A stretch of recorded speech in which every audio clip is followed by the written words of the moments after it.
فاتبعوني يحببكم الله ويغفر لكم ذنوبكم والله غفور رحيم. وقال تعالى: فأقم وجهك للدين حنيفا فطرة الله التي فطر الناس عليها لا تبديل لخلق الله ذلك الدين القيم. وقال رسول الله صلى الله تعالى عليه وسلم: لا يؤمن أحدكم حتى أكون أحب إليه من والده وولده والناس أجمعين. صدق الله مولانا العظيم وصدق رسوله النبي الكريم ونحن على ذلك من الشاهدين والشاكرين والحمد لله رب العالمين. محبة الشتي درود الشريف পড়ি। اللهم صل على محمد وعلى آل محمد كما صليت على إبراهيم وعلى آل إبراهيم إنك حميد مجيد. اللهم بارك على محمد وعلى آل محمد كما باركت على إبراهيم وعلى آل إبراهيم إنك حميد مجيد. أما بعد، শামসুল উলুম মাদ্রাসা জামিয়া মুহাম্মাদিয়া শামসুল উলুম মাদ্রাসা ঐতিহ্যবাহী শিবচরের প্রসিদ্ধ মাদ্রাসা। এই মাদ্রাসার বার্ষিক মাহফিল উপলক্ষে আজকে আপনারা উপস্থিত হয়েছেন, যেখানে কোরআনের কথা শুনবেন, হাদিসের কথা শুনবেন, আল্লাহর কথা শুনবেন, নবীর কথা শুনবেন, নিজেদের আসল ঠিকানার কথা শুনবেন। যদি কেউ তার বিশাল রাজত্ব হারিয়ে ফেলে, তারপর যদি কোথাও সেই রাজত্ব ফিরে পাওয়ার আলোচনা কারো কাছে শুনতে পায়, তাহলে বলুন তো এই আলোচনার সময় সে কতটা মনোযোগ দিয়ে শুনবে? অনেক বেশি মনোযোগ দেবে না? বুঝেন না আপনারা? যেমন মনে করেন একেবারে তাজা উদাহরণ, যেই সরকার ক্ষমতায় ছিল এখন ক্ষমতা হারা, যদি কোথাও কেউ আলোচনা করে ক্ষমতা আবার কিভাবে পাওয়া যাবে, তখন বলুন তো তারা খুব মনোযোগ দিয়ে শুনবে না? এইটা বুঝলেন, নিজেদেরটা বুঝলেন না। এই হলো সমস্যা। আমরা আর একজনেরটা ভালো বুঝি, নিজেদেরটা বুঝতে চাই না। আর এই ক্ষমতা তো 2 পয়সার, এই 4 পয়সার মূল্য নেই। মাছির যে একটা পর, এই পরের মূল্য নাই গোটা পৃথিবীর। বলেন সুবহানাল্লাহ। এই হাদিসগুলো মনে রাখলে তখন না আপনি আপনার আসল যে রাজত্ব হারিয়ে ফেলেছেন সেটা ফিরে পাওয়ার জন্য সারাক্ষণ উদ্গ্রীব থাকবেন, সারাক্ষণ ব্যস্ত থাকবেন। কিন্তু যদি এগুলো মনে না থাকে তখন তো অন্যের পেছনেই ঘুরবেন। অন্যের পিছনে যে ঘুরে তার কি কোনো মূল্য আছে? তার কোনো মূল্য নাই। আমরা প্রত্যেকেই এক একটা রাজত্বের মালিক। বলেন সুবহানাল্লাহ। সেই রাজত্ব কি? কম পক্ষে 10টা পৃথিবীর সমান এক বিশাল রাজত্ব। আল্লাহু আকবার। আমরা প্রত্যেকেই, হাদিসে আসছে, প্রত্যেকটা মানুষের জন্য আল্লাহ তাআলা জান্নাতে বিরাট বড় একটা রাজত্ব ঠিক করে রেখেছেন প্রত্যেকের জন্য। যারা এখানে বৃদ্ধ আছেন তাদের জন্যেও, যারা যুবক আছেন তাদের জন্যেও, যারা তোমরা ছোট্ট তোমাদের জন্যেও। তোমাদের বাড়িটা কতটুকু? কয়তলা? 1 তলা, 2 তলা, কারোটা হয়তো 5 তলা। এর বেশি আছে নাকি শিবচরে? আর এবং জায়গা কতটুকু? হয়তো 2 কাঠা, 3 কাঠা, 4 কাঠা, নাইলে 5 কাঠা। আর সকলের জন্য যে জায়গা আল্লাহ পাক রেখেছেন সেই জায়গা কতটুকু? 10টা পৃথিবীর সমান বিশাল জায়গা। আর বিল্ডিং, একটা ইট স্বর্ণের আর একটা ইট রূপা। এইরকম বিল্ডিং দেখেছো তোমরা? এই বিল্ডিং আছে কোথায়? জান্নাতে। কোথায় আছে? জান্নাতে। সেই জান্নাতে যাওয়ার চেষ্টা করার জন্য আল্লাহ দুনিয়াতে পাঠিয়েছেন। ক্ষমতার ওই মরা কুত্তা ওটা নিয়ে টানাটানি করার জন্য আল্লাহ দুনিয়াতে পাঠান নাই।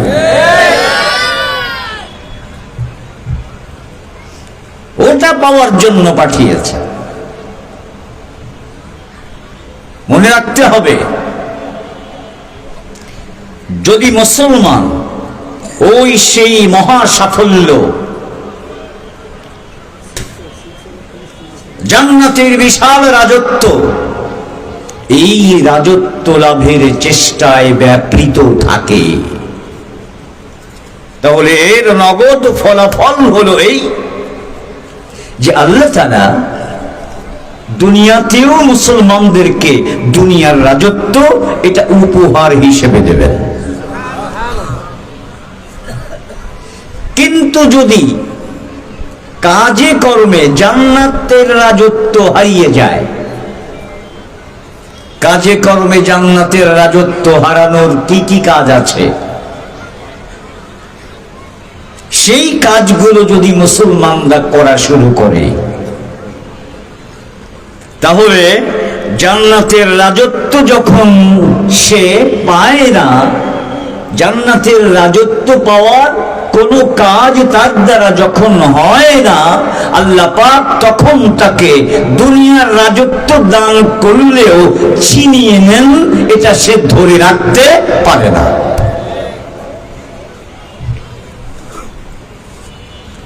তাই মুসলমানদের সফলতা ধর্মীয় সফলতার উপর নির্ভরশীল। হৃদয়ের খাতায় এই কথাটা লিখে রাখো সমস্ত যুবকরা, মুসলমানদের ধর্মীয় উন্নতি এটা এমন একটা জরুরি বিষয়, এটার উপরেই তাদের পার্থিব এবং দুনিয়ার উন্নতি নির্ভরশীল। তার মানে ধর্ম হাতছাড়া যেদিন হয়ে যায় মুসলমানদের, সেদিন তাদের দুনিয়াও হাতছাড়া হয়ে যায়। সেই রাজত্ব আমরা হারিয়ে ফেলেছি। আমাদের বাবা জান্নাতে ছিলেন, বাবা দুনিয়াতে চলে এসেছেন। আমাদের সকলের বাবা, বাচ্চারা বলতে পারো নামটা কি? তোমরা বলতে পারো না। আমাদের আসল বাবার নাম কি? আদম আলাইহিস সালাম। ক্লাস 7-এ পড়ো, এরকম কে আছো? এই বছর ক্লাস 7-এ পড়ো? কেউ নাই? গত বছর ক্লাস 6-এ পড়েছো, এরকম কে আছো? ক্লাস 6-এ বাবার নামও ভুলিয়ে দেওয়ার চেষ্টা করা হয়েছিল। বলেন নাউজুবিল্লাহ। রাজত্ব থাকবে কেমনে? যদি বাবার নাম ভুলে যায় তো রাজত্ব থাকে নাকি? আমাদের আদি বাবাকে বলেন না কেন? এই যে বললেন আমাদের আদি বাবা আদম বললেন, এটা কোরআনের একটা কথা, মানলেন, এটা ঈমান। আমাদের আদি বাবা আদম, এটা ঈমান। আর আমাদের কোনো আদি বাবা নাই, আমরা বান্দর থেকে মানুষ, এটা কুফরি, এটা বেঈমানি। আমাদের কোমলমতি ছাত্র ছাত্রীদেরকে গত বছর ক্লাস 6-এ এই বেঈমানি কথা শিক্ষা দেওয়া হয়েছে। যদি কন্যা নাউজুবিল্লাহ, বাবার নাম ভুলিয়ে দেবার চেষ্টা করা হয়েছে। তো বাবার নামে যদি ভুলে যাই তাহলে আমরা আর অগ্রসর হব কি করে? যেই সন্তানের বাবা নাই ওই সন্তানের কোনো মূল্য নাই। ঠিক না বেঠিক? এজন্য আমি আপনাদেরকে বলতে চাই, আজকে যে এখানে মাহফিল হচ্ছে, আমাদের সেই আদি রাজত্ব, আদি বাবার যেখানে বসবাস, সেটা আমাদের হাতছাড়া হয়েছে। ওটা আবার কিভাবে ফিরিয়ে পাবো, সেই বিষয়গুলোই আজকে আমাদের জানবার জন্য মাহফিলের আয়োজন। আল্লাহ পাক মাহফিলকে কবুল করুন, জোরে বলুন আমিন। যেদিকেই যাবেন কোরআনের মাহফিল ছাড়া যেদিকেই যাইবেন সেদিকেই মানুষ বিভিন্ন দিকে টেনে নিয়ে যেতে চায়। মুসলমানের কোরআনের বাইরে কোথাও যাওয়ার কোনো সুযোগ নাই। যে যতটুকু যাবে সে ততটুকু তার রাজত্বের থেকে দূরে সরে যাবে। এজন্য বাংলাদেশের এই মাহফিলগুলো আল্লাহর পক্ষ থেকে আমাদের জন্য এক বিরাট বড় রহমত। সমাজের যেখানেই যাবেন অশান্তির নানা বীজ সেখানে আছে, নানা উপাদান সেখানে আছে। অশান্তির বীজের কথা আপনাদেরকে কি বলবো? গতকাল পেপার দেখেছেন আপনারা, দৈনিক যুগান্তরে দেখেছি আমি গতকাল, পরশু দিনের ঘটনা। বগুড়ার দুপচাচিয়া একটা থানা, সেই থানায় একটা ছেলের বয়স 20 বছর। এই 20 বছরের ছেলে নিজের হাতে নিজের মাকে শ্বাসরোধ করে হত্যা করেছে। তো জোরে বলুন নাউজুবিল্লাহ। তাহলে বলুন তো,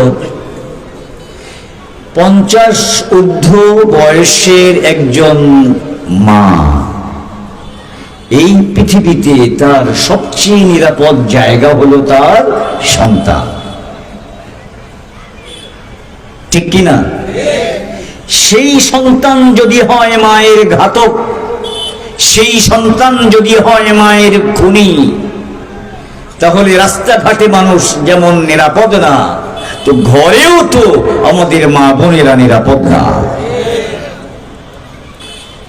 কেন সে এই কাজটা করলো? পত্রিকায় লিখেছে এই ছেলেটার মধ্যে দুটো বাজে অভ্যাস। একটা হলো সে মাদকাসক্ত, ইয়াবা আরো কি কি খায়, গাঁজা নেশা করে। প্রতিদিন ওই নেশার টাকার জন্য মাকে চাপ দেয়, কমপক্ষে 7, 8, 9, 10 এইভাবে 1000 টাকার কম দিলে সে নেয় না। তো একজন গৃহবধূ তার নিজের একজন ছেলেকে প্রতিদিন 1000 টাকা হাত খরচ, এটা কি সবাই দিতে পারে? অনেক দিন দিয়েছে, আজকে দিতে পারে নাই। কেন দিল না? এই হলো মায়ের 1 নম্বর অপরাধ। এই ছেলেটার আরো একটা বদ অভ্যাস ছিল, কোন মেয়ের সাথে অবৈধ প্রেম। ওই মেয়ের চাহিদা পূর্ণ করতে হয়, ফুসকা খাওয়াইতে হয়, বিভিন্ন জায়গায় নিয়ে যেতে হয়, গিফট দিতে হয়। পাবে কোথায়?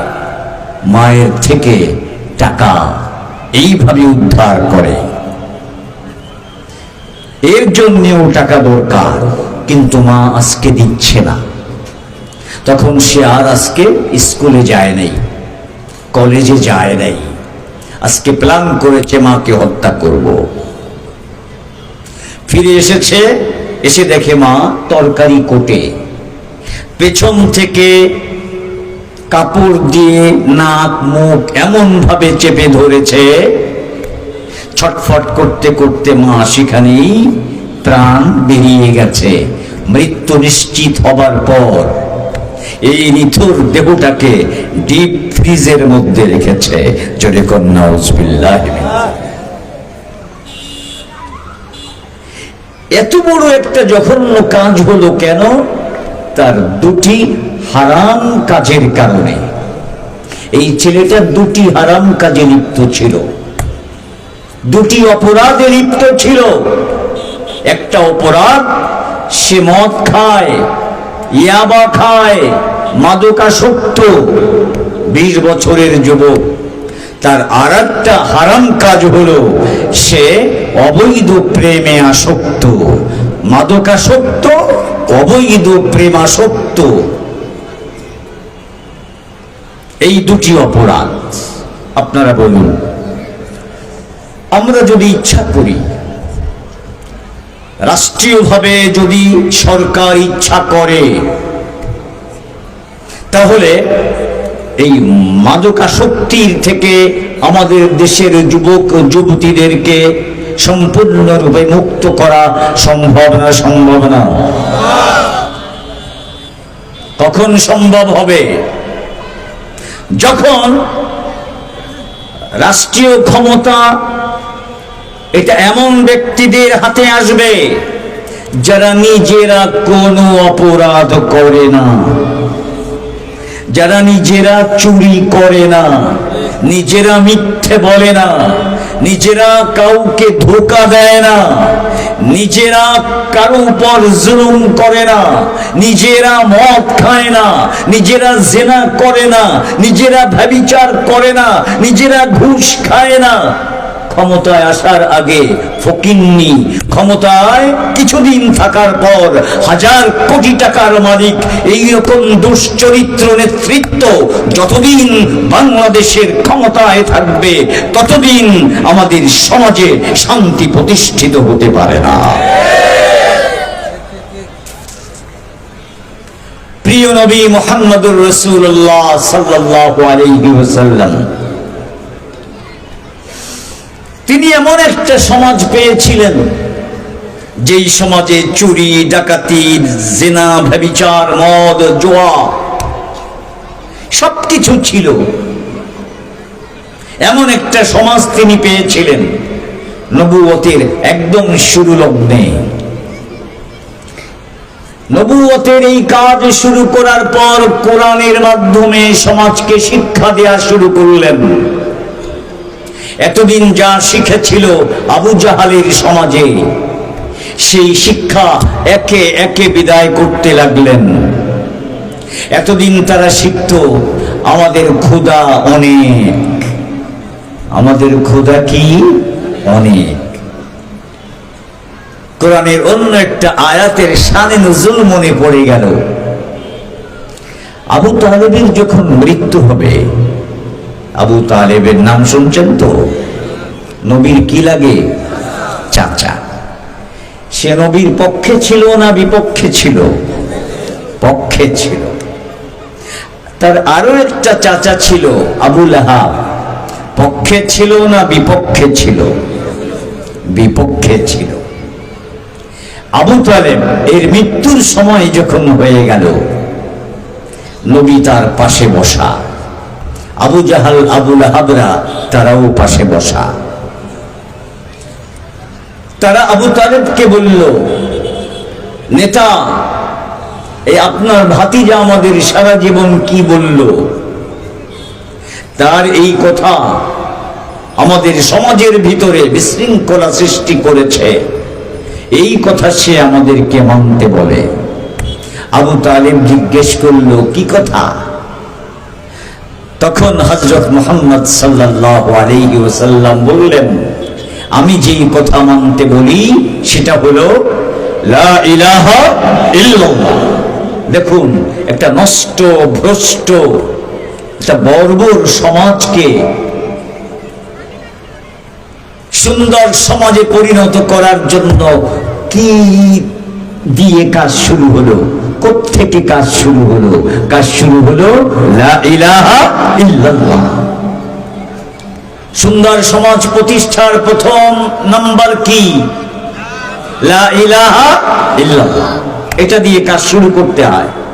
বলেন সবাই, লা ইলাহা ইল্লাল্লাহ, লা ইলাহা ইল্লাল্লাহ, লা ইলাহা ইল্লাল্লাহ। এটা দিয়ে কাজ শুরু হয়। রাসূলুল্লাহ সাল্লাল্লাহু আলাইহি ওয়াসাল্লাম বললেন, তোমরা সবাই লা ইলাহা ইল্লাল্লাহ বলো, তাহলে আমি তোমাদেরকে সুসংবাদ দিচ্ছি, তোমরা যারা আরব, তোমরা এই সারা পৃথিবীর নেতৃত্ব দেবে, আর পৃথিবীর সমস্ত মানুষ তোমাদেরকে ট্যাক্স দেবে। তোমরাই হবে নেতা, তোমরাই হবে পৃথিবীর বাদশা, আর সব মানুষ হবে তোমাদের অধীনস্থ, তোমাদের প্রজা। ইলা ইলাহার মধ্যে এমন শক্তি আছে, এইটা যারা মেনে নেয় তারাই হয় রাজা, আর অন্যরা সব হয়ে যায় তাদের প্রজা। সুবহানাল্লাহ। এইভাবে শুরু করলেন তিনি কথা। তখন আবু জাহাল বলল, কি বলল? আজআলাল আলিহাতা ইলাহান ওয়াহিদা ইন্না হাযা লাশাইউন উজাব।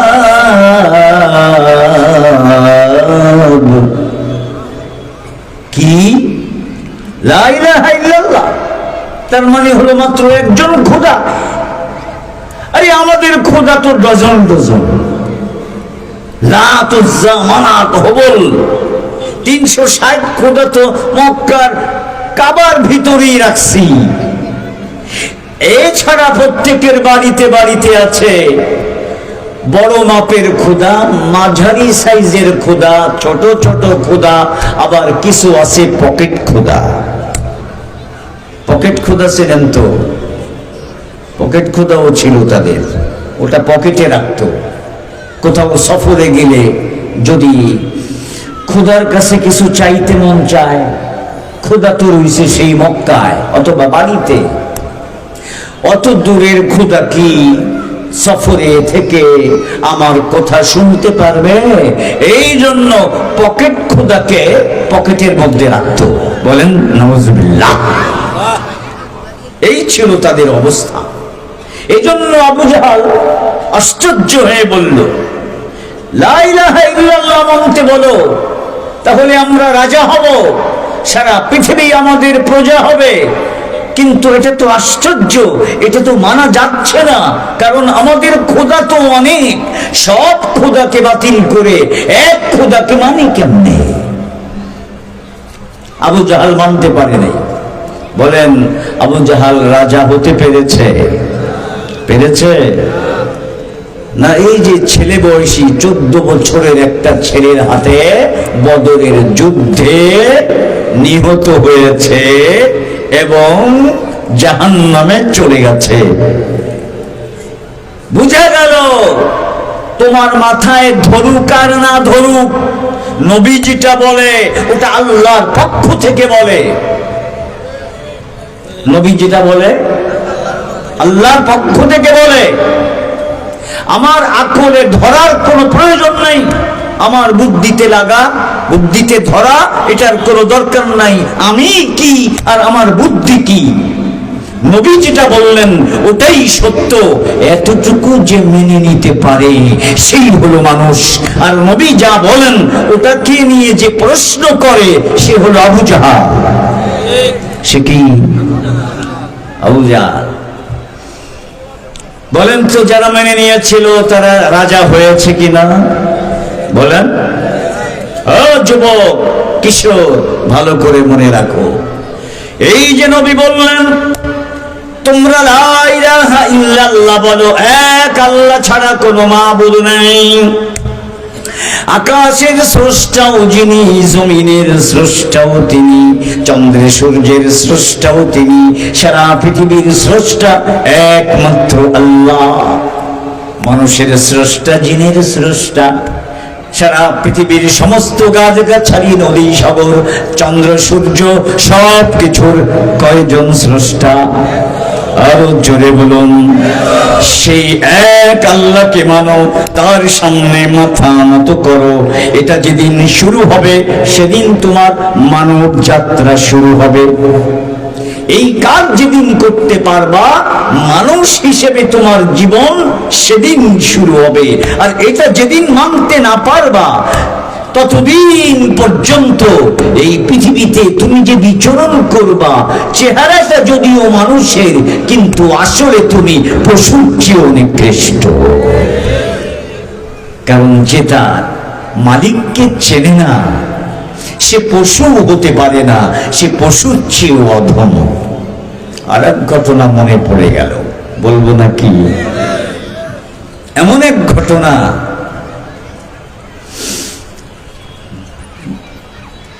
তৈমুর, তুগলক তৈমুর খান, চেঙ্গিস খানের নাতি। জানেন তো চেঙ্গিস খান মুসলিম খেলাফতের রাজধানী, 500 বছর ধরে যেই মুসলমানদের রাজত্ব চলে আসছে গোটা বিশ্বব্যাপী, সেই রাজধানীকে তছনছ করে দিয়েছিল এই তাতারিরা, চেঙ্গিস খানের বাহিনী। ওরা মুসলমান ছিল না, ওরা অমুসলিম ছিল। তারই নাতি তুগলক তৈমুর খান, সে একদিন যাবে কোথায়? শিকারে। শিকারে যাবে, ঘোষণা করে দিল রাজ্যের সব মানুষ আমার সঙ্গে শিকারে যেতে হবে। লম্বা ঘটনা, আমি যতটুকু দরকার অতটুকু বলবো। ঘোষণা করে দিল, রওনা হলো। রাস্তায় দেখলো একজন লোক বসে আছে, সে তার দলে শরীক হয় নাই। এটা দেখে তার খুব রাগ হলো। আমি ঘোষণা করে দিলাম সব আমার সাথে যেতে হবে, এই বড় লোকটার এত বড় সাহস, সে এখনো বসে আছে, যাও তাকে ধরে আনো। তুগলক তৈমুর খান কড়া নির্দেশ দেওয়ার পর তার সিপাহী গিয়ে এই বুড়ো লোকটাকে ধরে নিয়ে আসলো, খুব অপদস্থ করে। এবার জিজ্ঞেস করছে চোখ গরম করে, তোমার এত বড় সাহস হলো কি করে? সব আমার সঙ্গে যেতে বলেছি, আগেই ঘোষণা দিয়েছি, তুমি এখানে বসে আছো। সে যতই রাগ দেখায় এই বৃদ্ধ ততই নরম স্বরে বলে, হুজুর, আমি তো এই দেশের লোক না, আমি ইরানের লোক, গিয়েছিলাম বুখারায়, ওখান থেকে ফিরছি, আমি তো মুসাফির, আপনার ঘোষণা আমি জানি না, এই জন্য আমি বসে আছি। তো সঠিক উপযুক্ত জবাব শুনে একটু থামলো, কিন্তু এখনো খেদ মিটল না। এবার দ্বিতীয় প্রশ্ন করল, শিকারে যাওয়ার জন্য শিকারী কুকুর সাথে আছে, ওই কুকুরটাকে দেখিয়ে বলল, আচ্ছা বুড়ো, বলো তো এবার তুমি উত্তম না আমার এই কুকুরটা উত্তম? দেখেছেন কেমন প্রশ্ন? তুমি উত্তম, তুমি ভালো, না আমার এই কুকুরটা ভালো? কে ভালো তোমাদের দুজনের মধ্যে? আমার কুকুর ভালো না তুমি ভালো? বলো তো। আপনি আমি হলে তো কি বলতাম জানি না, কিন্তু এই বৃদ্ধ তিনি ছিলেন একজন আলেম। বলেন সুবহানাল্লাহ। তার নাম শেখ জামাল উদ্দিন। কি নাম? শেখ জামাল উদ্দিন। তিনি অত্যন্ত চমৎকার জবাব দিলেন। তিনি বললেন, শাহজাদা, এই কুকুরের একটা মালিক আছে, সেটা হলো আপনি। এই কুকুর আপনাকে চেনে, আপনাকে সম্মান করে, আপনার নির্দেশ পালন করে। আপনি যখন জঙ্গলে গিয়ে কুকুরকে ছেড়ে দিয়ে বলবেন যাও ধরো, সাথে সাথেই কোনো একটা হরিণকে ধরে ফেলবে, অথবা কোনো একটা খরগোশকে ধরে ফেলবে, শিকার করে এনে দেবে। এই কুকুর আপনার অনুগত। এই কুকুরের যেমন আপনি মালিক, তো আমারও একজন মালিক আছে। আমারও কে আছে? একজন মালিক আছে। আমার সেই মালিকের যদি আমি অনুগত হই, আমার মালিক যদি আমাকে অনুগত বান্দা হিসেবে স্বীকৃতি দেয়, আমি যদি আমার সেই মালিকের কথা মেনে চলতে পারি, আপনার কুকুর আপনার কথা মেনে চলে, আমারও মালিক আছে। আমি যদি আমার সেই মালিকের কথা মেনে চলতে পারি, তাহলে আমি ভালো, তা না হলে আমার চেয়ে আপনার কুকুরটাই ভালো। সুবহানাল্লাহ। এই জবাব যাদের আল্লাহর পরিচয় নাই, কোরআন হাদিসের জ্ঞান নাই, এই জবাব তারা কোনোদিন চিন্তাও করতে পারে না। দেখেন, এই একটা জবাবের দ্বারা কি বিপ্লব হয়ে যাচ্ছে, এক মহা বিপ্লব হয়ে যাচ্ছে। এই কথাটা বাদশাহ শাহজাদার মনে খুব দাগ কাটলো। তো সাংঘাতিক হাই থটের কথা। সে বলল, আমি তো এখন যাচ্ছি শিকারে, আপনি যে কথা বলেছেন আপনার কথাটার অনেক মূল্য আছে, আপনার সাথে বিস্তারিত কথা বলা দরকার। এখন তো আমার সময় নেই। এতক্ষণ ছিল রাগ, আর এখন আর রাগ নাই। এখন শায়েখের প্রতি, বৃদ্ধের প্রতি ভক্তি এবং শ্রদ্ধা শাহজাদার বেড়ে গেছে। সুবহানাল্লাহ। তাহলে দেখুন, একজন কাফের শাহজাদা, একজন আলেম, তার কাছে হিকমতওয়ালা একটা কথা বলার কারণেই সে ভক্ত হয়ে গেছে।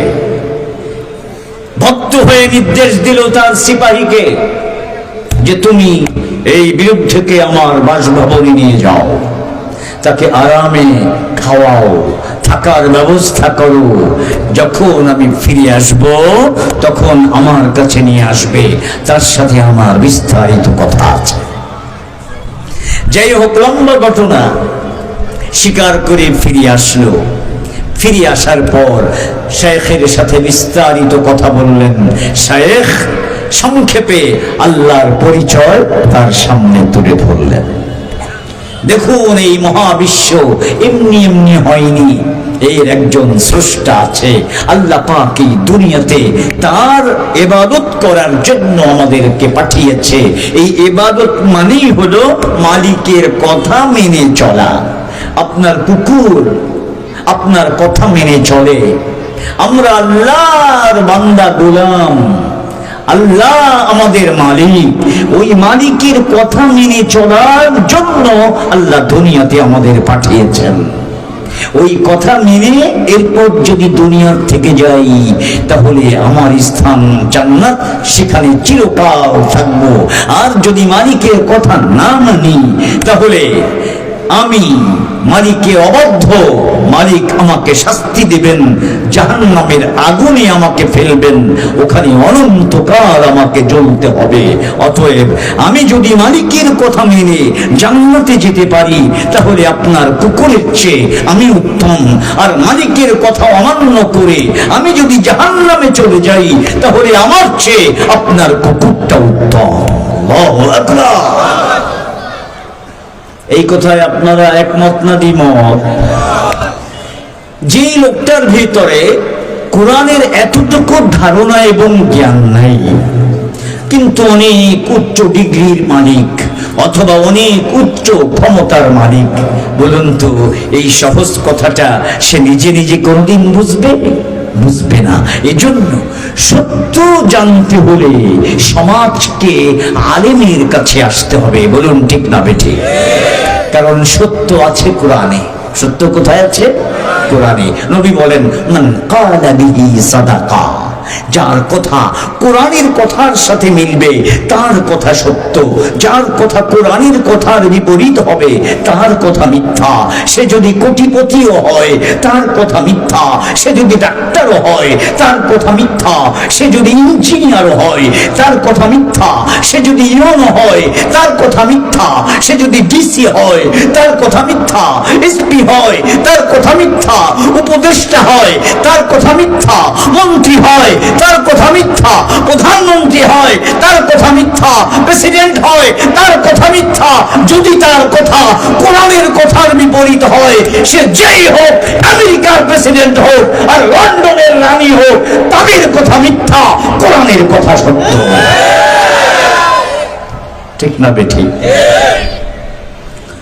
এই জন্য এই কথাগুলো, এই শাহজাদা সে তো মুসলমান না, অমুসলিম, ইমানের কিছুটা পরিচয় পেল।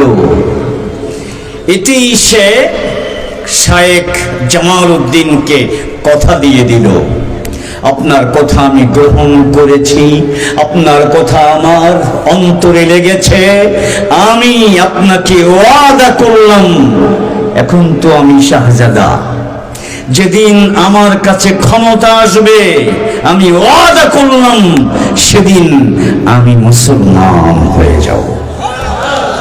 জোরে কম না? সবচেয়ে আনন্দের বিষয় হলো যদি কেউ মুসলমান হয়ে যায়, মুসলমানদের কাছে এর চেয়ে আনন্দের বিষয় নেই।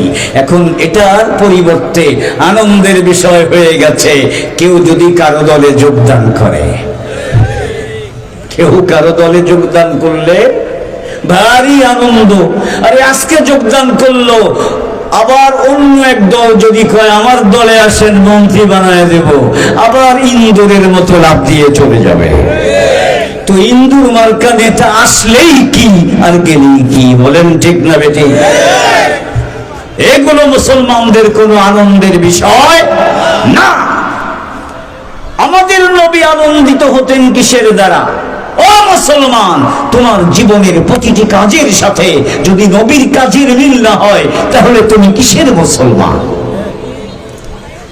দেখুন রাসূলুল্লাহ সাল্লাল্লাহু আলাইহি ওয়াসাল্লাম তিনি একদিন এক যুবকের বাড়িতে গেলেন। যুবকটা ছিল ইহুদি। কি ছিল? ইহুদি। অনেক দিন যাবত আসে না, সে নবীকে খুব ভালোবাসে। ইহুদি, সে মুসলমান না। দেখবেন আমাদের সমাজেও অনেক হিন্দু যুবক আছে, আলেমদেরকে ভালোবাসে, আলেমদের কাছে যায়, তাদের কাছে বসে, তাদের কথা শোনে। এই যুবক ইহুদি, সেও নবীর কাছে যায়, নবীর কথা শোনে, কিন্তু কয়েকদিন যাবত যাচ্ছে না। নবী বললেন, যুবকটা আসছে না কেন? একজনে বলল অসুস্থ। সাথে সাথে নবী দেখতে চলে গেলেন কাকে? ইহুদি অমুসলিম একজন যুবককে।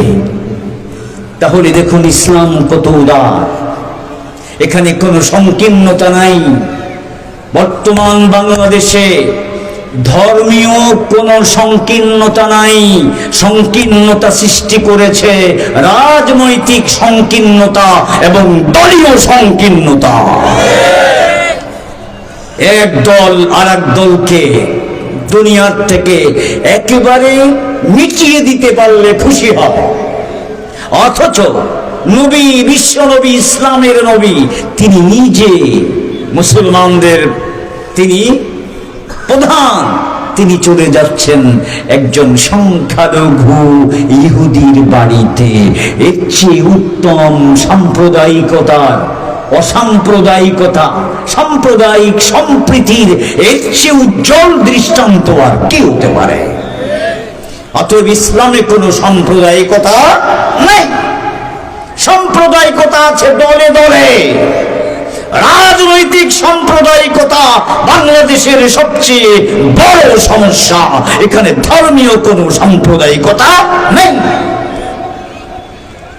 যাই হোক, যাওয়ার পর দেখে যুবক তো প্রায় মরণাপন্ন, তার সময় ফুরিয়ে গেছে। এখন নবী করিম সাল্লাল্লাহু আলাইহি ওয়াসাল্লামের হৃদয়ের ভিতরে মোচড় দিয়ে উঠল, এই যুবক আমাকে ভালোবাসে। সে যদি এখন বেঈমান হয়ে মারা যায়, লা ইলাহা ইল্লাল্লাহ যদি না বলে, এই অবস্থায় যদি মারা যায়, তাহলে তো চিরকাল জাহান্নামের আগুনে জ্বলবে। নবী অত্যন্ত ব্যথিত হয়ে পড়লেন। এখন তার একটাই চিন্তা, যেমনি হোক মৃত্যুর আগে আগে তার মুখ দিয়ে উচ্চারণ করাতে হবে লা ইলাহা ইল্লাল্লাহ। তাই তিনি যুবককে বললেন, ও যুবক, তুমি আমাকে ভালোবাসো না? হ্যাঁ। তাহলে এবার দেরি করো কেন? তুমি আমার উপর ঈমান ঘোষণা করো, কালিমায়ে শাহাদাত পড়ো। কিন্তু বাবা তো ইহুদি পাশে বসা। বাবা ইশারায় বলল বাবা ইশারায় বলে এজন্য বলতে পারছে না। যুবকের মন চাচ্ছে বলতে। তখন নবী করিম সাল্লাল্লাহু আলাইহি ওয়াসাল্লাম বললেন, আচ্ছা, তোমাদের যে তাওরাত শরীফ, তোমাদের যে ধর্মীয় কিতাব, ওখানে কি আমার নাম তোমরা পেয়েছো? বাবা উত্তর দেয় সাথে সাথে, না, আমাদের কিতাবে আপনার নাম কোত্থেকে আসবে? আমাদের কিতাবে আপনার কোনো নাম নেই। সাথে সাথে শোয়া ছিল তার এই অসুস্থ ছেলেটা। সে বলল, বাবা তুমি মিথ্যা কথা কেন বলছো? তুমি না আমাকে অনেকবার দেখাইলা, এই দেখো তাওরাতের ভিতরে এই যে মুহাম্মাদের নাম, এই যে মুহাম্মাদের নাম, এই যে মুহাম্মাদের নাম, আর তুমি এখন মিথ্যা বলছো। ছেলের কাছে ধরা খেয়ে গেছে। নবীর নাম বিগত যত নবী এসেছেন প্রত্যেকের সহিফা এবং আসমানি কিতাবের ভিতরে আমাদের নবীর নাম লিখিত আছে। প্রত্যেক নবী পরবর্তী নবীকে বলে গেছেন, যখন নবী মুহাম্মদ আসবেন তোমরা তখন তার অনুসারী হয়ে যাবে। হযরত মূসা আলাইহিস সালাম এই কথা বলেছেন। হযরত ইব্রাহিম আলাইহিস সালাম তিনি তো দোয়া করেছেন আমাদের নবীর জন্য। আমাদের নবী আমাদের আদি পিতা, আমাদের জাতির পিতা হযরত ইব্রাহিম আলাইহিস সালাতু ওয়াস সালামের দোয়ার ফসল, এবং আমাদের নবী হযরত ঈসা আলাইহিস সালাতু ওয়াস সালামের সুসংবাদ। এই দুটো কথাই পবিত্র কোরআনে রয়েছে। যখন ছেলে এইভাবে প্রতিবাদ করলো, মুহাম্মদের নাম তো তাওরাতে আছে, তাহলে এবার বলো, তোমার ধর্ম তো তুমি মানো, তোমার ধর্মের কিতাবে লেখা আছে আমার উপর ঈমান আনার কথা। এবার তুমি ঈমান আনো, এবার তোমার বাবার বাধা দেবে না। আবার বাবার দিকে তাকায়, বাবা এবার বলল মুহাম্মাদের কথা মানো। সঙ্গে সঙ্গে ছেলেটা বলে উঠল, আশহাদু আল্লা ইলাহা ইল্লাল্লাহু ওয়া আশহাদু আন্না মুহাম্মাদান আবদুহু ওয়া রাসূলুহু। একটু বলেন সবাই, লা ইলাহা ইল্লাল্লাহ, লা ইলাহা ইল্লাল্লাহ, লা ইলাহা ইল্লাল্লাহ। কালিমা পড়ার কিছুক্ষণ পরেই ছেলেটা মারা গেল। ইন্না লিল্লাহি ওয়া ইন্না ইলাইহি রাজিউন। নবীর মুখে হাসি ফুটে উঠল। আরে মারা তো যেতই। নবী এমন খুশি হলেন, এই ছেলেটা যদি 2 মিনিট আগে ইন্তেকাল করত, চিরকাল জাহান্নামে থাকতো। কালিমা পড়ার পর মৃত্যুবরণ করেছে, এখন চিরকাল জান্নাতে থাকবে। জোরে কোন সুবহানাল্লাহ। এই কালিমা এত দামি। অতএব সমাজ সংস্কার, ভালো মানুষের সমাজ তৈরি করতে হলে শুরু করতে হয় কি দিয়ে? লা ইলাহা ইল্লাল্লাহ, লা ইলাহা ইল্লাল্লাহ। লা ইলাহা মুখেও থাকবে, লা ইলাহা কাজেও থাকবে। লা ইলাহার মানে কি? আমাদের আইন আমেরিকা দেবে না, আমাদের আইন ভারত দেবে না। আমাদের সমাজ কিভাবে চলবে, আমাদের সংবিধান কিভাবে রচনা হবে, এই আইন আমাদেরকে কে দেবেন? আরো জোরে বলুন, কে দেবেন? আল্লাহ। লা ইলাহা ইল্লাল্লাহর মধ্যে এই কথাও আছে, আমাদের স্রষ্টাকে আল্লাহ। সমস্ত দেবদেবী এগুলো গায়রুল্লাহ। আর লা ইলাহা ইল্লাল্লাহ। আসমান জমিনের মালিক কে? চন্দ্র সূর্যের মালিক কে? আপনার আমার মালিক কে? সারা পৃথিবীর মালিক কে? অতএব আল্লাহ যেই কথা স্বীকৃতি দেয় না, একজন মুসলমান সেই কথা মানে না। বলেন ঠিক না বেঠিক? কারা কারা রাজি আছেন? কোরআনে যেই কথা অনুমোদন করে না, আল্লাহর নবী যেই কথা অনুমোদন করে না, ওই কথা যদি আমার বাবাও বলে মানি না, ওই কথা যদি আমার নেতা বলে মানি না, ওই কথা বলি আমার রাষ্ট্রপতি বলে মানি না, ওই কথা যদি আমার প্রধানমন্ত্রী বলে মানি না। কারণ আল্লাহ সবার বড়। যদি আমার নেতা আল্লাহকে অমান্য করে সে জাহান্নামে যাবে, নেতাকে মেনে আমি জাহান্নামে যেতে পারি না। আমি আল্লাহকে সবার উপরে মানি। কারা কারা রাজি আছেন? দুই হাত তুলে দেখা। সবার উপরে কে? আর এই কথাই তো নামাজের মধ্যে আমরা প্রতিদিন বলি, আল্লাহু আকবার। আল্লাহ সবার চেয়ে বড় না নেতার চেয়ে ছোট? যদি আল্লাহ সবার চেয়ে বড় হয়, তাইলে কোরআন বিরোধী আইন পাস যে করে সে আল্লাহর চেয়ে নিজেকে বড় দাবি করে না করে না? তো এই কোরআন বিরোধী কোন আইন বাংলাদেশে আর করতে দেয়া হবে না। ঠিক না বেঠে? কি কয় মিনিট আছে? কয় মিনিট আছে? হ্যাঁ, বাড়ায় দিলে হবে না, আমার আর এক মাহফিল আছে বহু দূরে।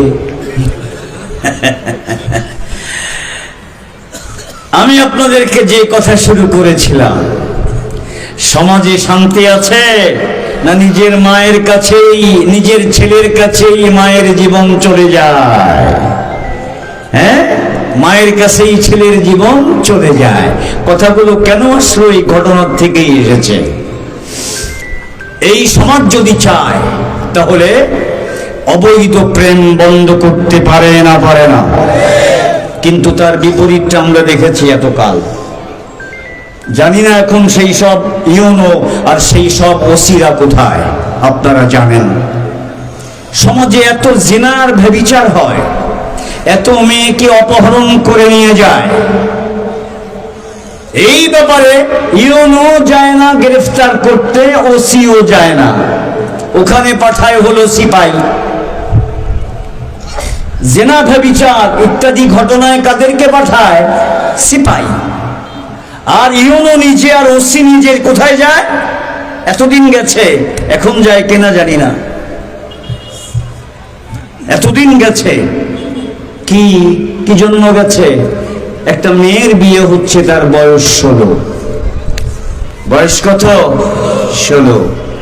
বলেন 16 বছরের মেয়ে প্রাপ্ত বয়স্ক হয়েছে না হয় নাই? 12 বছরের মেয়ে বাচ্চা জন্ম দিতে পারে না পারে না? তো 16 বছরের মেয়ে বিয়ে হচ্ছে। বিয়ের আসর থেকে বরকে গ্রেফতার করে, ছেলের বাবাকে গ্রেফতার করে, মেয়ের বাবাকে গ্রেফতার করে নিয়ে আসে। আর দালাল মিডিয়া ভারত এবং আমেরিকার ইহুদি আর খ্রিস্টানদের কাছে মাথা বিক্রি করা কিছু মিডিয়া আছে, কিছু সংবাদপত্র আছে, কিছু টেলিভিশন আছে এবং কিছু পেপার আছে দৈনিক, তাদের মাথা বিক্রি করে দিয়েছে বিদেশিদের কাছে। এই গ্রেফতারের ঘটনাকে বড় করে পেপারে লেখে, বড় করে টেলিভিশনে প্রচার করে, কি বলে যে অমক ইউনূস সাহেব এবং অমক ওসি সাহেবের হস্তক্ষেপে একটা মেয়ের জীবন রক্ষা পেল। ও ভাই, জীবন রক্ষা পেল না ধ্বংস হলো? আরে মেয়ে এবং একটা যুবক, তাদের বিয়ে হচ্ছে, এখন এখানে আর কেউ নজর দেবে না, তাদের চরিত্র রক্ষা হবে, সমাজ অনেক অপরাধ থেকে বেঁচে যাবে। এটা আমেরিকার সহ্য হয় না, কারণ আমেরিকায় বিয়ে ছাড়া শতকরা 80টা সন্তান জন্ম হয়। কয়টা? 80টা। নতুন একটা প্রেসিডেন্ট আবার নির্বাচিত হয়েছে না? হয়েছে নাকি? এর আগে একবার সে হয়েছিল না? প্রতিদিনের রিপোর্ট আছে আমার কাছে, সংরক্ষিত আছে। ওই প্রথমবার তাকে একজন সাংবাদিক জিজ্ঞেস করেছিল যে আপনার কুমারত্ব নষ্ট হয়েছে কবে? বোঝেন কথাটা? কুমারত্ব নষ্ট হওয়া বোঝেন? যে বিয়ে করে না তারে কি বলে? কুমার। আর যার বিয়ে হয়ে গেছে তাকে কি বলে? বিবাহিত।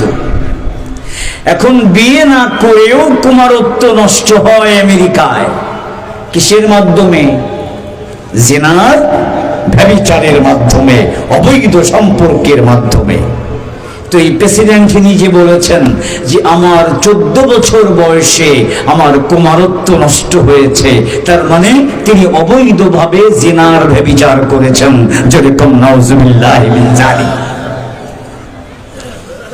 তো বাংলাদেশেও ওই পরিবেশ চালু করতে চায়, ছেলে এবং মেয়েদের বিয়ে আটকে বলতে চায় তোমরা বিয়ে ছাড়াই তোমাদের যৌন চাহিদা পূর্ণ করো। আমাদের দেশে যেমন বিয়ে ছাড়া বাচ্চা হয়, তোমরাও বিয়ে ছাড়া বাচ্চা দাও, তাহলেই তো তোমরা যারও সন্তান হবে তখন তোমরা আমাদের মতো হবে। আমরাও কোরআন মানি না, তোমরাও কোরআন মানো না। আমরাও তোমাদের আলেমদেরকে জঙ্গি বলে গালি দেই, তোমরাও তোমাদের আলেমদেরকে জঙ্গি বলে গালি দিবা। তখন আর কোরআনের কথা সমাজের কেউ মানবে না। তখন সারা পৃথিবীতে শয়তানের রাজত্ব কায়েম হবে। ইউরোপ আমেরিকায় যেমন পশুর রাজত্ব কায়েম হয়েছে, পশু যেমন একসঙ্গে থাকে না, ওখানেও মা বাবা তারা একসঙ্গে থাকে না, ছেলে মেয়ে একসঙ্গে থাকে না। 18 বছর বয়স হয়ে গেলে মা বাবার থেকে ছেলেও আলাদা, 18 বছর বয়স হয়ে গেলে মা বাবার থেকে মেয়েও আলাদা। এইভাবে তাদের যা মনে চায় তাই করতে পারে। পরিবারকে তারা ধ্বংস করে দিয়েছে। বাংলাদেশের পরিবারের যে সিস্টেম, এই সিস্টেমকে ধ্বংস করে এখানেও জিনা, ব্যভিচার, মদ জুয়ার পরিবেশ তৈরি করে এই সমাজটাকে নরকে এবং জাহান্নামে পরিণত করতে চায়। এটা কি আমরা হতে দিতে পারি? এই জন্য ইউনূস সাহেবরা আর ওসি সাহেবরা বিয়ে ঠেকাতে গিয়ে পুরস্কার পেয়েছে। জোরে বলুন নাউজুবিল্লাহ। এটা পুরস্কার পাও নাই, এই কাজ যারা করেছো পুরস্কারের নামে তোমরা গু খেয়েছো। কি খেয়েছে? গু খেয়েছে। রাসূল করিম সাল্লাল্লাহু আলাইহি ওয়াসাল্লাম হাদিসে কি বলেন? বলুন, আমরা মুসলমান, আমাদের সমাজটা নবীর কথার অনুরূপ হবে না বিপরীত হবে? অনুরূপ হবে, অনুকূলে হবে। নবীর কথার সাথে মিল রেখে সমাজের কাজগুলো হবে। নবী কি বলেছেন? সন্তানের ব্যাপারে একটা কথা বলেছেন, যে আলোচনা আমি করতে চেয়েছিলাম অনেক ছড়িয়েছে, এটাকে যদি আবার গুছিয়ে মালা গাঁথতে হয় আরো 2টা ঘন্টা দরকার। সেই সময় তো এখন আর নেই। এই জন্য এই জন্য আমি এই প্রসঙ্গে একটা হাদিস বলে আজকের মতো আমার কথা শেষ করে দিতে চাই। মান উলিদা লাহু ওয়ালাদুন, নবী করিম সাল্লাল্লাহু আলাইহি ওয়াসাল্লাম বলেন, তোমাদের যার সন্তান হয়, সন্তানের ব্যাপারে বাবার উপর কয়টা দায়িত্ব? 3টা দায়িত্ব। 1 নাম্বার, মান উলিদা লাহু ওয়ালাদ, যাকে আল্লাহ পাক সন্তান দান করেন, ফালিয়ুহসিন ইসমা, একটা সুন্দর নাম রাখবে। সন্তানের কি নাম রাখবে? একটা সুন্দর নাম রাখবে। সুন্দর নাম কোনটা? সুন্দর নাম হলো বুশ নাকি ট্যাবলেট, হ্যাঁ, তার বিদ্যুৎ, তার কি, এগুলো আছে না নাই? আছে। ডাবলু, বাবলু, হ্যাঁ, আজীব আজীব নাম। এগুলো কোন নাম হলো? আকাশ, নীল, এই সব। আবার মেয়েদের নাম বেবি, ট্যাক্সি, মেয়েদের নাম। তো তোমার যদি বেবি হতে মন চায়, তাহলে তোমার এই মানুষের ঘরে জন্ম নিয়েছো কেন? ফ্যাক্টরিতে জন্ম নিতা, বেবি হয়ে যেতা। বেবি ট্যাক্সি, এগুলো মানুষের নাম না। তাহলে আমরা নাম রাখার ক্ষেত্রে কি অনুসরণ করব? দেখতে হবে আমাদের নবী রাসূলদের কি নাম ছিল। তার আগে দেখতে হবে আল্লাহর নামগুলো কি কি। আল্লাহর কমপক্ষে 99 নামটা তো আপনারা জানেন। কয়টা নাম জানেন? 99। প্রত্যেকটা নামের আগে আব্দু শব্দটা যোগ করে দেন। নাম রাখার সহজ ফর্মুলা।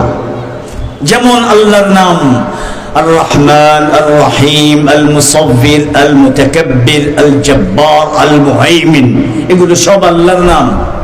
এখন বাচ্চার নাম কেমনে রাখবেন? এর আগে শুধু একটা আব্দুন যোগ করুন। আব্দু কি যোগ করবেন? আব্দু। যেমন আব্দুর রহমান, আব্দুল্লাহ, আব্দুল মুহাইমিন, আব্দুল জব্বার, আব্দুল মুতাকাব্বির, আব্দুস সবুর, আব্দুল গফফার, আব্দুস সুবহান। শুধু আব্দু বসাই দেবেন, আপনার যদি ছেলে হয় তার নাম হয়ে গেল। এবং এটা হলো সবচেয়ে উত্তম নাম। আব্দুল্লাহ এবং আব্দুর রহমান সর্বশ্রেষ্ঠ নাম। দ্বিতীয় ফর্মুলা হলো নবীদের নামে আপনার নাম রাখুন। আপনার ছেলের নাম রাখলেন আদম, এটা একটা সুন্দর নাম। ছেলের নাম রাখলেন ইদ্রিস, এটা একটা সুন্দর নাম। ছেলের নাম রাখলেন নূহ, এটা একটা সুন্দর নাম। ছেলের নাম রাখলেন ইব্রাহিম, এটা একটা সুন্দর নাম। ছেলের নাম রাখলেন মূসা, ঈসা, ইউসুফ, ইয়াকুব, ইসহাক। এইভাবে নবীদের নামে আপনার ছেলের নাম রাখুন।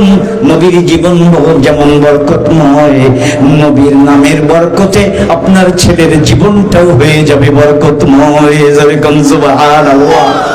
এইভাবে নাম রাখেন। আর এখন আর একটা কি নাম রাখে? দেখি কোন প্লেয়ার তার পছন্দের, কোন নায়ক পছন্দের, কোন নায়িকা পছন্দের। আমি আপনাদেরকে জিজ্ঞেস করি, ওই প্লেয়ার এবং নায়ক নায়িকারা তাদের যে ব্যক্তিগত জীবন, এটা কি আপনি আপনার নিজের জন্য পছন্দ করেন? যাদের বিবাহ টেকে না, যাদের ভিতরে কোনো চরিত্র বলতে কিছু নাই, ওই নামগুলো যদি আপনার ঘরের ভিতরে আসে আর ওই চরিত্র আপনার ঘরের ভিতরে আসে, তাহলে মুখ দেখাবেন কি করে? এই জন্য যেই নামের বরকত, যেই নামের পরিচয়ের ভিতরে কদর্যতা লুকিয়ে আছে, ওই নাম আপনার ঘরে আপনি কোনোদিন স্থান দিতে যাবেন না। বলেন রাজি আছেন কিনা? হ্যাঁ, এই জন্য আল্লাহর নামে নাম, নবীদের নামে নাম, আল্লাহর ওলিদের নামে নাম, আলেম উলামাদের নামে নাম, এই হবে আমাদের ছেলেদের নাম। রাজি আছেন তো ইনশাআল্লাহ? এবার মেয়েদের নাম, নবীর বিবিদের নামে নাম রাখুন। সাহাবা, মহিলা সাহাবা যারা ছিলেন তাদের নামে নাম রাখুন। অনেক আল্লাহর ওলি ছিলেন মহিলা, তাদের নামে নাম রাখুন। নবীর বিবিদের নামে নাম রাখুন, তার মেয়েদের নাম রাখুন। এইভাবে যত ভালো মানুষ অতিবাহিত হয়ে গেছেন তাদের নাম জেনে জেনে এরপর এখন আলেমদের কাছে যেতে চায় না, নিজে নিজেই বিরাট বড় গবেষক হয়ে যায়। আমি ঢাকাতে যখন এক মসজিদের খতিব ছিলাম, একদিন এক মুসল্লি এসে আমাকে বলল, হুজুর আমার ছেলে হয়েছে, বড় চমৎকার একটা নাম পেয়েছি, সেই নামটাই রেখে দিয়েছি। কিভাবে রাখলেন? বলল কোরআন শরীফ নিয়ে বসলাম, বসে বসে দেখলাম যে এই নামটা ভারী সুন্দর, এই নামটা রেখে দিলাম। কি নাম রাখলেন? কয় খিনজির। কি নাম রাখছে? খিনজির মানে কি? শূকর। এই যে একটা প্রাণী শূকর, এর চেয়ে নিকৃষ্ট আর কোন প্রাণী নাই। এর সব কিছু নাপাক, এর পশমও নাপাক, এর লালাও নাপাক, এর গোশতও নাপাক। অথচ এই নাপাকটাই ইহুদি আর খ্রিস্টানরা এবং অমুসলিমরা খুব মজা করে খায়, এবং এদের স্বভাব এই অপবিত্রতাই হলো এই শূকরের স্বভাব, এবং এগুলো ইউরোপ আমেরিকায় ব্যাপকভাবে খায়। এই জন্য শূকরের চরিত্র যেমন, এগুলো যারা খায় ওদের চরিত্র তেমন।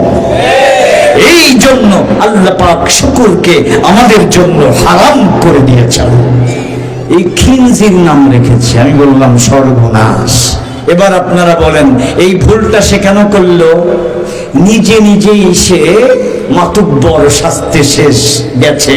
বলুন ধর্মীয় ক্ষেত্রে নিজেই মাতুব্বরি করব না আলেমের কাছে আমার সবকিছু সমর্পণ করব? রাজি আছেন তো ইনশাআল্লাহ? এই সমাজ যদি আবার আলেমের অধীনে চলে আসে, খোদার কসম বললাম, আরবের সমাজটা ছিল বর্বর, চুরি ডাকাতি জিনা ব্যভিচার সব ছিল। গোটা সমাজ নবীর অধীনে চলে এসেছিল লা ইলাহা ইল্লাল্লাহর বদৌলতে। আমরাও সেইভাবে আবার লা ইলাহা ইল্লাল্লাহ বলি। লা ইলাহা ইল্লাল্লাহর সমাজ কায়েম করতে হলে সমাজের নেতৃত্ব হয় নবীর থাকবে অথবা নায়েবে নবীর থাকবে। যেই সমাজের নেতৃত্ব নবী দেয় না, যেই সমাজের নেতৃত্ব নায়েবে নবীরা দেয় না, আলেম ওলামা দেয় না, ওই সমাজ কোনোদিন শান্তির সমাজ হতে পারে না। অতএব আসুন, বিরাট বড় সুযোগ এসেছে, আমরা আবার নিজেদেরকে ওলামায়ে ইকরামের নেতৃত্বে আমরা আমাদের ছেলে মেয়েদেরকে পড়াবো, লালন পালন করব, ব্যবসা বাণিজ্য করব, যা কিছু করব, আগে জানবো এটা জায়েজ না নাজায়েজ। ওলামাদের নেতৃত্ব বলতে এটাই বোঝায়। যেমন পাকিস্তানের আরো অনেক আগের ঘটনা, আল্লামা তাকি উসমানী দামাত বারাকাতুহুম ঘটনাটি বলেছেন। একজন বিরাট বড় ডিগ্রিধারী জীবন বীমার উপরে আমেরিকার থেকে ডিগ্রি নিয়ে এসেছেন। তিনি একটা কোম্পানিতে ঢুকেছেন।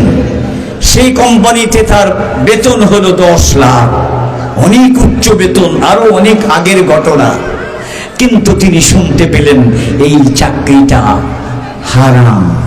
তাই সঠিক তথ্য জানবার জন্যে তিনি তাকি উসমানী দামাত বারাকাতুহুম বিশ্ববিখ্যাত ইসলামী বিশেষজ্ঞ তার কাছে গেলেন, জিজ্ঞেস করলেন, আমাকে কেউ বলল জীবন বীমার এই চাকরিটা হারাম, জীবন বীমার ব্যবসা সুদি ব্যবসা, এটা হারাম, আমি কি এখানে চাকরি করতে পারি?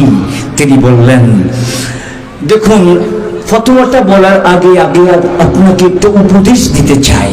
আপনি হঠাৎ যদি চাকরিটা ছেড়ে দেন, আপনার উপার্জন বন্ধ হয়ে যায়, আপনার আপনজন, আপনার ছেলে মেয়ে বড় বিপদে পড়বে। এজন্য ইসলাম সুযোগ দিয়েছে আপনি অন্য আর একটা চাকরি খুঁজতে থাকুন, আর একটা পেয়ে গেলেই এটা ছেড়ে দেবেন। দেখুন, আল্লাহ পাক যাকে ধর্মের বুঝ দান করেন, হেদায়েত করতে চান, কিভাবে হেদায়েত করেন। তখন সেই অফিসার বললেন, হুজুর, আমি আপনার কাছে উপদেশ নেবার জন্য আসিনি, আমি মাসলা জানবার বলার জন্য এসেছি যে জীবন বীমার এই ব্যবসা এটা হালাল না হারাম, এবং এই ব্যবসায়ের অধীনে চাকরি করা আমার জন্য বৈধ না অবৈধ, এটা শুধু জানবার জন্য এসেছি। তিনি বললেন এটা হারাম। আপনি যখন বললেন হারাম, আমি আপনার সামনে ওয়াদা করলাম, এখনই আমি রিজাইন দিলাম, আমি আর কোনোদিন ওই অফিসে ফিরে যাব না। কারণ আমি বিশ্বাস করি যে আল্লাহ আমাকে সৃষ্টি করেছেন, সেই আল্লাহ হালাল রিজিকও আমার জন্য নির্ধারণ করে রেখেছেন। ঠিক না বেঠিক? যেই আল্লাহ আমাকে সৃষ্টি করেছেন, সেই আল্লাহ আমার জন্য হালাল রিজিক অবশ্যই নির্ধারণ করে রেখেছেন। তাই আমি আর কোনোদিন হারামের পিছনে ছুটবো না। জোরে কোন সুবহানাল্লাহ। সুতরাং দেখুন, তার এই জীবনটা হারাম থেকে হালালের দিকে চলে আসলো কিভাবে? একজন আলেমের তত্ত্বাবধানে। এবার আমরা ওয়াদা করি, জীবনের সকল কাজ এখন থেকে আলেমদেরকে জিজ্ঞেস করে করে এরপর যদি আমরা পরিচালনা করি, সারা দেশে যদি এই পরিবেশ তৈরি হয়ে যায়, তখন এই দেশে আর কোনোদিন মাদক থাকবে না, এই দেশে আর কোনোদিন জিনা থাকবে না, ব্যভিচার থাকবে না, কোনো মা বাবা কোন সন্তানের হাতে আর কোনোদিন খুন হবে না। ইনশাআল্লাহ এক শান্তির জান্নাতি পরিবেশ কায়েম হবে। এটা ইসলাম ছাড়া সম্ভব না, কোরআন ছাড়া সম্ভব না, আলেমদের নেতৃত্ব ছাড়া সম্ভব না। আল্লাহ পাক আপনাকে আমাকে সকলকে আল্লাহর কথাগুলো আলেমদের নেতৃত্বে অনুসরণ করার তৌফিক দান করুন। আমিন। ওয়া আখিরু দাওয়ানা আনিল হামদুলিল্লাহি রাব্বিল আলামিন। আসসালামু আলাইকুম ওয়া রাহমাতুল্লাহি ওয়া বারাকাতুহু।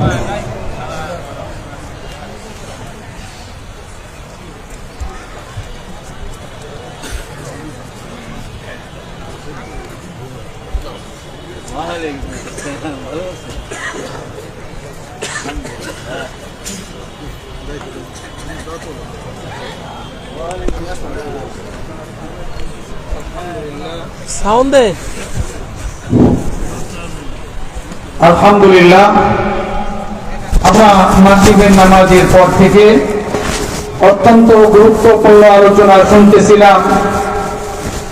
আমরা উলামায়ে কেরামের